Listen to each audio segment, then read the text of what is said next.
Hello chess fans, this is Truxton analyzing the game between Universe and MikeA.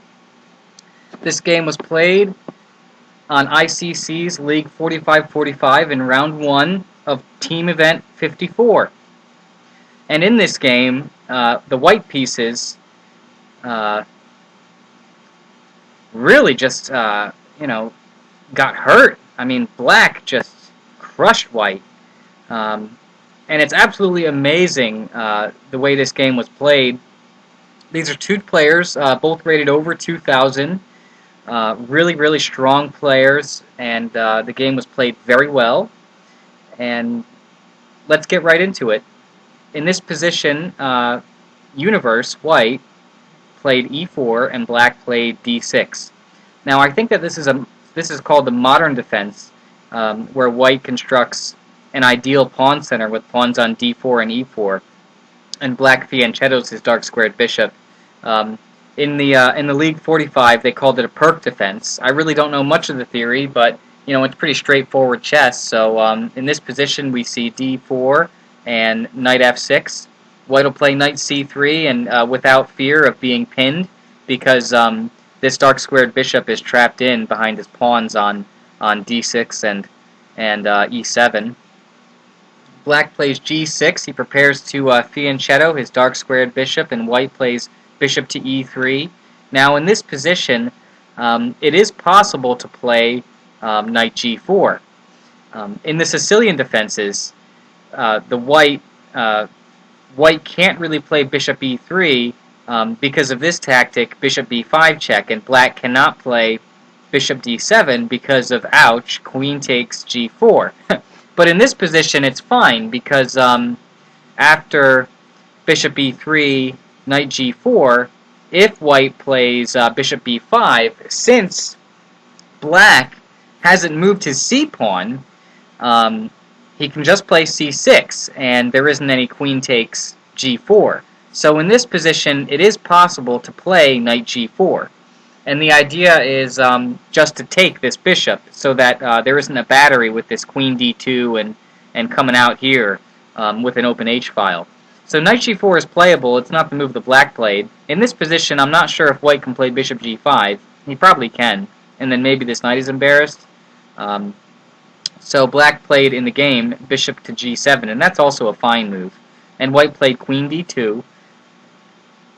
And black castles. In this position, white can go ahead and castle long, but I think he chose to play f3, and that's also fine. Now that black is castled, I guess white doesn't want black to play knight to g4.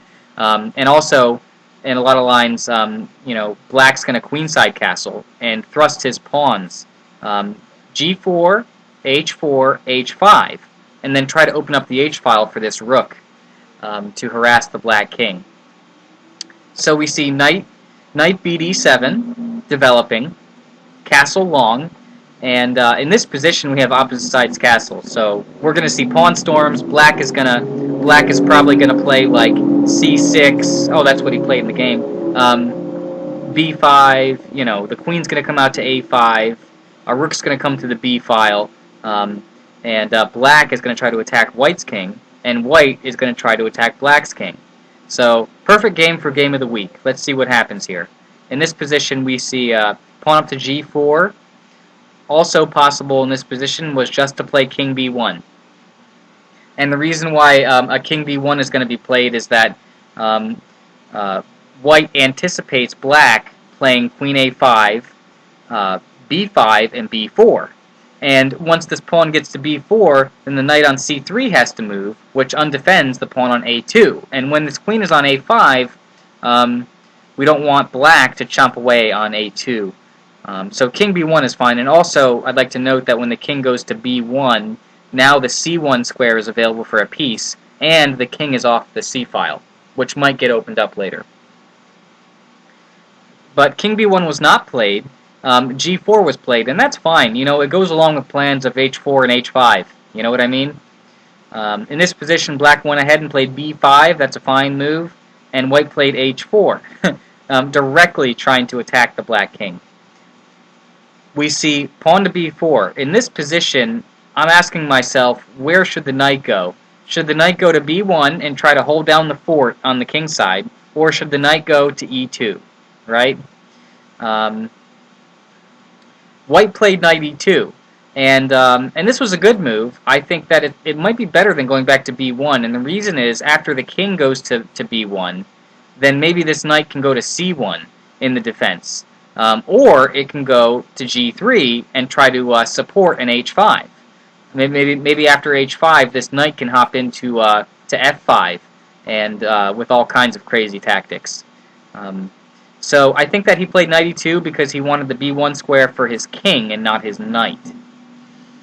And we see queen a5. This is a typical move. Black is immediately attacking the a2 square, like we said. And in this position, we're going to see king b1, defending the pawn, and c5. Okay, so c5 strikes in the center. Now, this is a great move.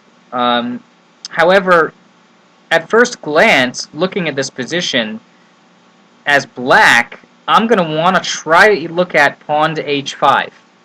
The reason why I'm looking at pawn to h5 is that we don't want white to get a pawn on h5, right? And if we get a pawn there, then say for example after g takes h5, then we can take back with the knight. And in this position, white is not getting pawn to h5, which is his whole plan, you know, to get the open h file for the rook and attack these squares. So I think this was an idea, pawn to h5, and it's definitely playable. And obviously we're not afraid if white plays pawn to g5, because then, you know, it's just totally closed off and black gets everything he wants. In this position, black can play knight back to e8 and then over here to c7 if he wants to, and use this knight to get over here and attack white's king. So we're not afraid of g5, and we're not afraid of pawn takes h5, because after knight takes, white doesn't get h5 in. But there's a very theoretical battle in strategy here. In this position, black is answering a wing attack with a strike in the center. So, you know, that's, I think, the best way to handle a wing attack is a strike in the center. So that's exactly what black's doing here. So I don't think I can criticize black's move c5. After c5, we see h5. And in this position, black played knight to b6. And I think the reason why black played this move is that he wants to bring his knight into c4, right? If his knight gets to c4, then he forks the queen and the bishop, and that totally dismembers this battery that white has going on here. So knight to b6 was played, I think, to get a knight to c4.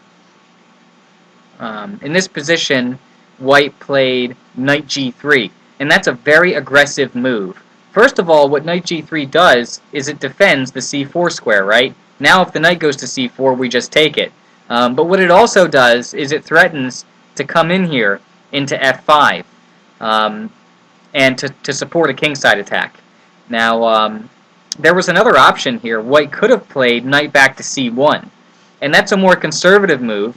The main reason is that white anticipates a pawn storm with, you know, maybe a c4 and b3. The idea is that the knight defends very important squares in the king side. But white chose to bring a possible defensive piece to the offense, and I don't think I can criticize that too much. I think that, you know, it definitely needs to be tested. So white plays knight g3 and swings a piece over to the king side, and black plays bishop e6, and this was a great move. Now, notice that in this position, if white had played knight back to c1, then after bishop e6, the a2 square is defended, and there's no mate down here. So knight back to c1, you know, probably might be better than the move knight to g3. But, you know, this requires testing. So after bishop to e6, it's white's move. And I would like all of you guys, all of you listeners, to pause the video in this moment, because this is an extremely critical moment for white. And so if you look at the clocks, both sides have been taking their time with the opening. White has 27 minutes and 18 seconds, and black has 32 minutes and 11 seconds. So take a couple of minutes here for white and figure out exactly what you would do in this position, because it's not so simple. So go ahead and pause the video. Okay, you've returned. Well, I welcome you all back. In this position, I think that the right move is to play b3. And, you know, it's a really, really hard move to make. And the reason why it's hard is that playing b3 makes it easier for black to open up white's queenside. And also, now this bishop could potentially become a monster because these dark squares are weak. And you know, maybe black can move his queen and play a5, a4, or even just a c4. But in this position, if black plays c4, threatening to play c3 or open up lines, then white wins after h takes g6 and f takes g6. We're going to see bishop h6. And this position is absolutely fabulous for white, because no matter what black does, white is crushing black on the h-file. So that would have been the way to play. So c4 is a mistake. Here white's winning. You can analyze that for yourself. I'm not going to get into it. In this position, after b3, black does not have c4, like I just said. But what he does have is c takes d4. And the reason for c takes d4 is that you want to put a rook on the c-file, and you want to get rid of this battery, right? And make it harder for white to play bishop h6. Because after h takes g6 and bishop h6, white is threatening all kinds of crazy tactics. Let me just show you what I mean. In this position, if black tries to bust open the king side, then white plays pawn takes, bishop h6, and now let's say black takes this pawn. It's our move. Well, we'll just take back, and now it's black's move, right? And there's all kinds of trouble because let's just say that black puts a rook on the c-file. Then we're going to take this bishop, and after king takes, we're going to bring this queen down with check. And pretty much no matter where he goes, he's in trouble. If he goes back, then we're going to see g5. Ouch. And when this knight moves, then we take on h7. And the knight cannot go to h5 because of knight takes h5. So that's the basic idea. So after bishop e6, white made a huge mistake. So if you found the move pawn to d5 when you paused the video, you're going to be sadly disappointed, because that is a huge blunder. And it doesn't look like it at first.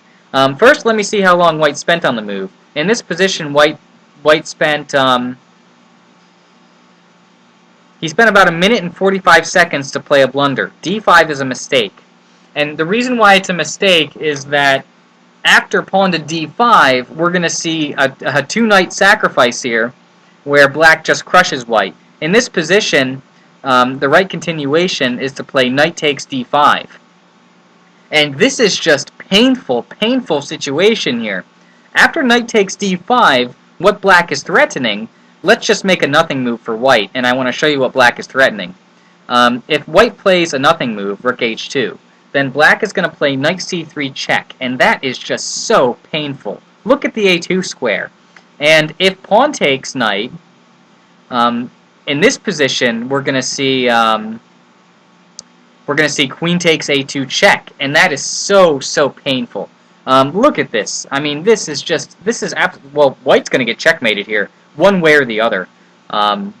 So the basic tactic was, in this position, if white does nothing, then black is going to give a check, and at the same time the discovery happens on a2. So black really can't take this knight because of the situation on a2. So that's the threat. And the problem is that after you take off the knight, probably the only move here is to take that knight. Then black threatens it again with another knight. So in this position right here, you know, what do you do to stop this knight c3 check idea? I'm going to let you pause the video again and see if you can find it, because white made a mistake here and allowed this to happen. And now white's in a difficult situation and he has to find the defense. So, pause the video and what would you do for white here? Okay, you've resumed. Welcome back. In this position, the only way to continue for white is to play queen takes knight. Now, The reason is that he does not have a defense for knight c3 check, and you know, there's just no defense. So queen takes knight, bishop takes queen, rook takes bishop. Now, in this position, let's take stock of what's going on here. First of all, let's look at the pawns, okay? White has 1, 2, 3, 4, 5, 6 pawns, and black has 1, 2, 3, 4, 5, 6, 7, 8 pawns. So, black has all 8 of his original starting pawns, and white only has 6. Okay, so black has a 2-pawn advantage here. Okay, so let's look at the minor pieces. In this position, black has a dark squared bishop, and this is a nasty, nasty dark squared bishop. This piece is so strong, gleaming down against the white king. You know, white has to do something about that piece. But what does white have for minor pieces? White has a lot of them. There is some very nice imbalances in this position. White also has a dark squared bishop, and that's good, because maybe he can trade off this dark squared bishop for this one to get rid of it. But white also has 3 other minor pieces, right? White has a light squared bishop and 2 knights. And black doesn't. But what black does have is a queen. So the main imbalance in this position is that white has 3 minor pieces for the queen. Now, if white had 2 more pawns, then it would be materialistically equal, right? Because look at the rooks. Black has 2 rooks, a rook on a8 and a rook on f8. When white has 2 rooks, a rook on h1 and a rook on d5. If white had 2 more pawns on, you know, say, a pawn on e4 and a pawn on d3, then material would be equal. But in this position, you know, having 3 pieces for the queen isn't enough because of the pawn structure. Black has 2 extra pawns and a really, really nasty dark squared bishop. And also, I'd like to note, these 3 pieces, the bishop on f1, the knight on g1, and the rook on h1 are out of the game. They need to get in the game. And the back rank is weak. Okay, in this position, I'm going to take the arrows off, okay? Bye-bye arrows, rook takes bishop. In this position, black has a tactic, right? So I'd like you all again to pause the video and see if you can find black's tactic. Okay, you've returned. I welcome you all back again. In this position, a really good move for black is to play pawn to b3. Now, what does that do? It actually does a couple different things. First of all, it exploits the fact that white's back rank is weak, okay? Because this queen on a5 can now go to e1 with check, and then pick off this bishop on e3 if the bishop doesn't come back, right? Let's say that white does nothing. I'm just looking at this one idea that black wants to do. Let's say that white defends the situation on a2. Then black can play queen e1 check, and after the bishop comes back and defends the king, then black can take off this knight on g3, and that's a whole piece there, and you know, it's just lights out. But that's not the only thing that pawn to b3 threatens. Pawn to b3 also threatens to play queen takes a2 check, right? Let's say that white does nothing, then black plays queen takes a2 check, and that's winning, because after king to c1, we're going to have a checkmate here. After queen takes b2 check, I mean, it's just absolutely over. I mean, no matter what happens, it's over. I don't know, king d1, and then we're going to take this pawn with check, and then get another queen, right? I mean, it's just absolutely over. So pawn to b3 is a winning move, because it threatens queen e1 check, forking either the bishop or the knight, and it threatens queen a2, followed by queen takes b2, supported by the bishop on g7. But black found a different move. Black played bishop takes b2. And the reason why he played it is that he sees that if king takes bishop, then he has queen a3 check, and when the king comes back, we can take off this bishop on e3.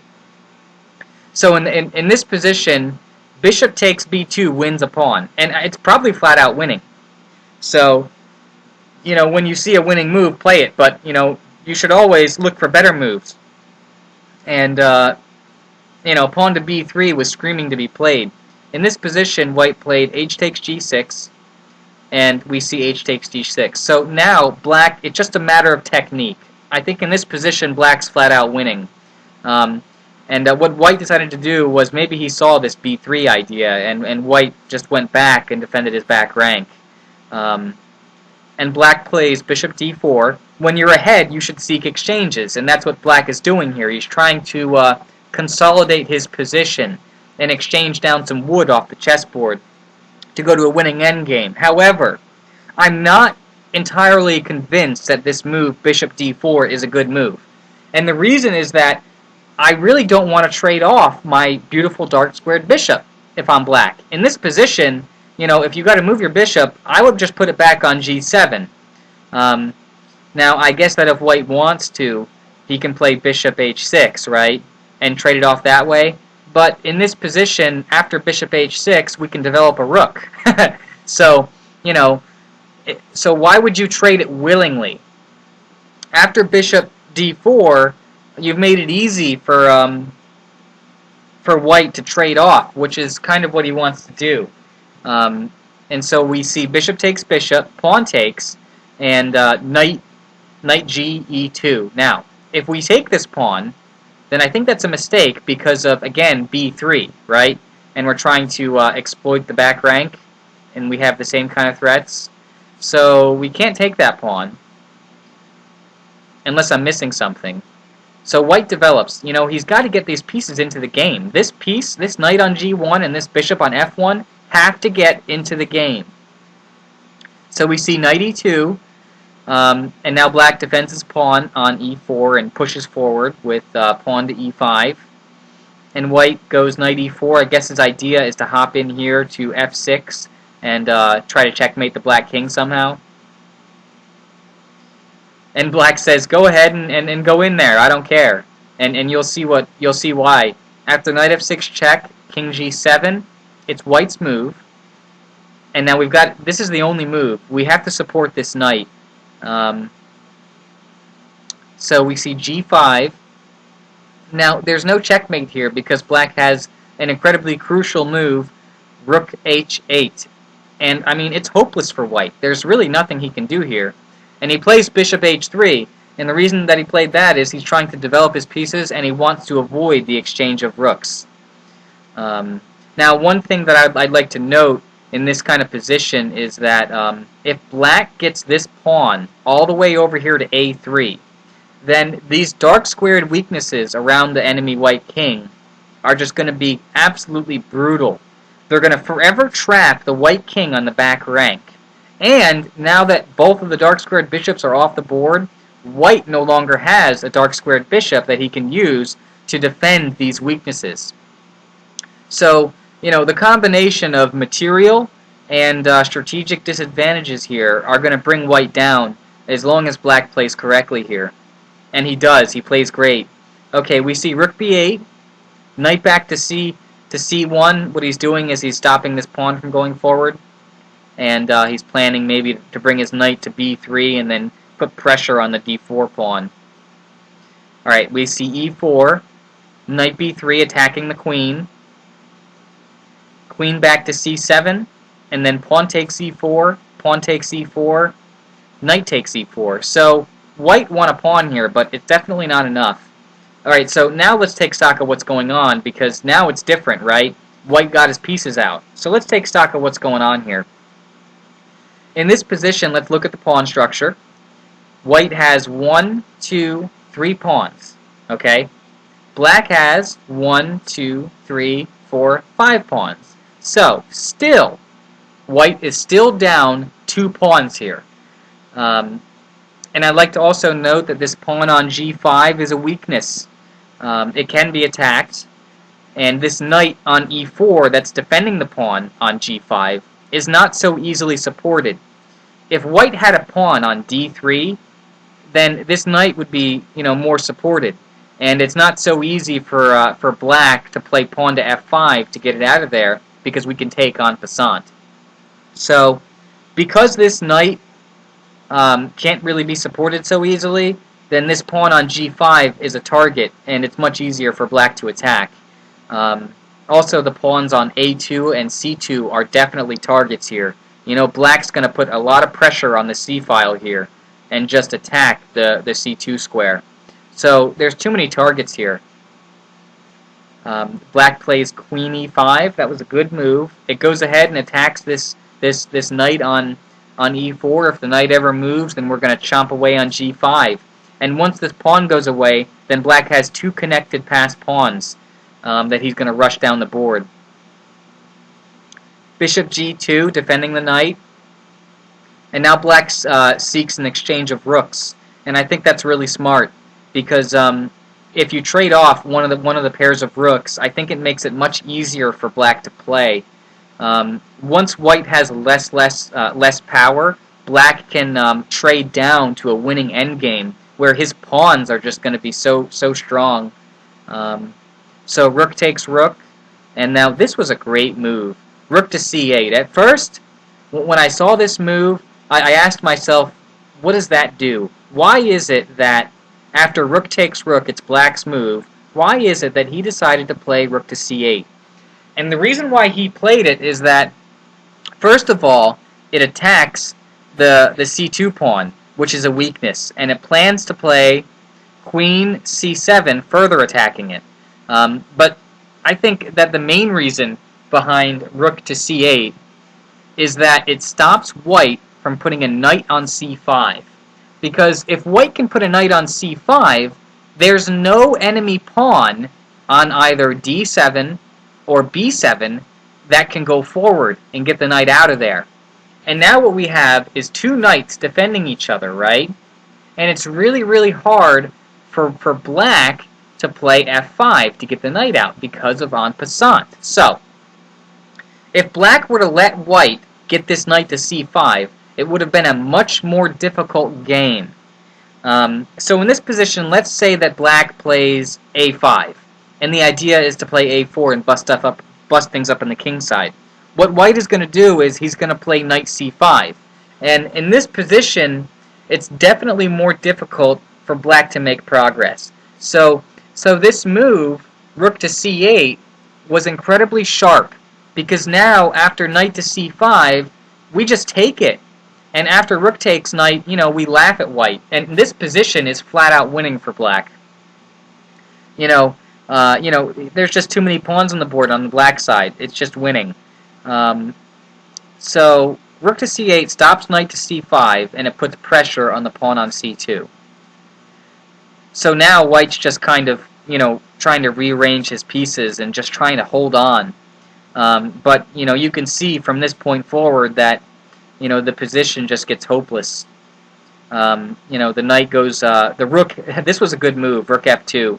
What he's doing is he's defending the C2 weakness. This was a good move, I think.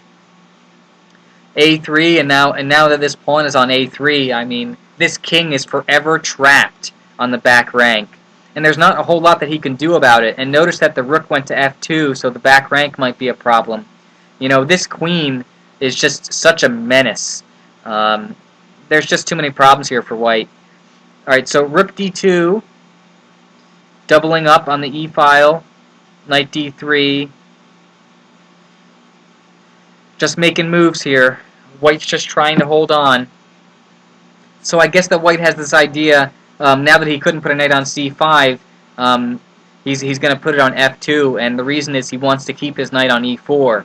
But this knight on F2, it does serve a function in that it defends the knight on E4, but the knight on F2 is a really bad piece.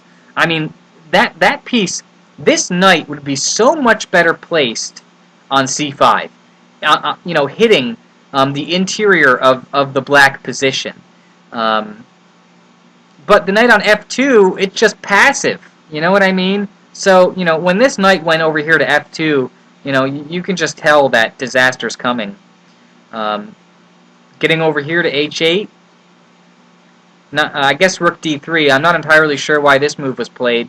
Maybe to put pressure on the B3 square. Rook H2, threatening the bishop. Moving the bishop, bishop F3. Queen B6. gonna go on, gonna play b3 and try to bust open the position maybe. He's also defending the pawn on d4 now. Attack the rook, move the rook, attack it again, and now black says, okay, I guess I don't have anything over here. Let's swing back over and go with this plan. So now he's going to defend c2 again. Man, this is just a lot of movement here. What black is doing is he's grinding white and trying to get a position that where he can exploit some potential weaknesses. I think that what black really wants to do is trade this rook for these two knights. I think that's what he's trying to do here. Rook d3, queen d8, rook b3. White's just totally without a plan. These guys can't really move. Queen b8. Maybe he wants to play queen e5 and then try to arrange a swap here. Rook d3. Looks like I've got some lag. I'm trying to make moves, but it's not letting me. Why isn't it letting me make moves? Okay, I tell you what I'm going to do. I'm going to open up the game again.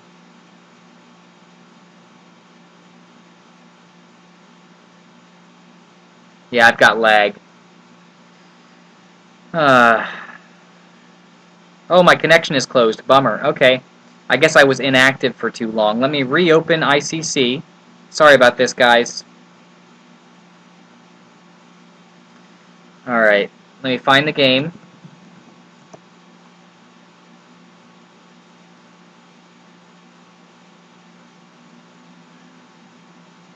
Okay, we are back. I'm just going to go to where I was.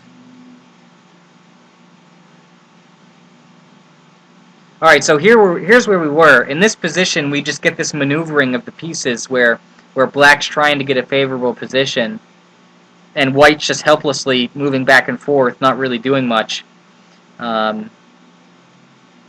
Okay, in this position, this is a very critical moment for white. In this position, white played rook takes d4. And what I want you listeners to do again is to pause the video here and ask yourself, is rook takes d4 safe? Because I'm going to tell you right now, it's not white's best move. That's for sure. So pause the video and ask yourselves, can white play rook takes d4? Okay, you're back. Welcome back. In this position, rook takes d4 is a blunder. And the reason why it's a blunder is because it allows black to get exactly what he wants. Remember that I was saying earlier that black wants to trade these two knights for this rook. In this position, after rook takes d4, black can play rook f4, and that's a really strong move. There's not a whole lot that white can do here. After rook takes b4, rook takes knight, knight takes rook, queen takes knight, the resulting position is absolutely hopeless for white. So the pawns are equal now, but the position is hopeless. And the reason why it's hopeless is that this rook on b4 is misplaced. Believe it or not, it's misplaced. And the reason why it's misplaced is that this back rank is so vulnerable. And this pawn on a3 is trapping the white king. There's threats all over the board here, very specific threats.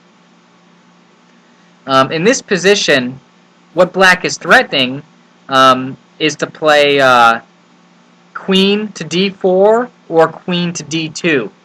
And what that does is it threatens the bishop on d1. And the bishop cannot move, right? Let's say black plays queen d4. If the bishop moves out of danger over here to f3, then we get this back rank problem, right? Queen g1 check. And, this is just going to be a checkmate. After the bishop defends, we take it, and that's a checkmate. So since the bishop can't move, then we have to defend the bishop. But the problem is that after we defend it with the king, then we see queen a1 check. Ouch. And after the king moves, we take on a2. And, once the black queen takes the pawn on a2, this pawn on a3 is coming down to a1 really, really fast, and it's going to get 2 queens on the board. So in this position, if black plays queen d4, then we're going to have to play rook d3, right? But we can't because of, ouch, that's checkmate. So after queen d4, it's absolutely over because the only move is king c1, but then we have queen a1 check, king d2, and then we take on a2, and that's just ouchtown, as Daniel Wrench would say, International Master Daniel Wrench. Okay, so in this position, black played queen d2, and that's not quite as accurate as queen d4, and the reason is that queen d4 also threatens a mate on b2. So in this position, white can freely play rook d3, but it's still absolutely hopeless because after we give a check on b4, in this position, king c1 is a mistake. We can go back. Well, the white can go back to b3. Then we can go queen d4, which is the exact same position. But white didn't give as much resistance. In this position, white went ahead and played king to c1, and then and now it's over after queen b2 check, king d2, and then queen takes a2. And we have the exact same problems where this pawn on a3 is going to come down to a1 and give a queen. So this was a very well played game. I very much enjoyed the analysis. Universe, the move back here that you made, pawn up to d5, was just it was a blunder, and it's not so simple to see. You took your time and played d5, but you got to analyze these kind of sacrifices because this is just ouch. I mean, look at this. d5, blunder, knight takes d5, ouch. And the resulting position was extremely difficult for you to play. You got 3 pieces for the queen, but black was ahead 2 pawns, and your pieces on f1 and g1 were just out of the game permanently. And once you got him in, then black improved his position. This was a very well-played game from both sides, and I enjoyed the analysis, and I'm not sure who's going to win Game of the Week, but I'll let you guys know in the next few days. Okay, thanks for listening. Enjoy the rest of your day. Bye.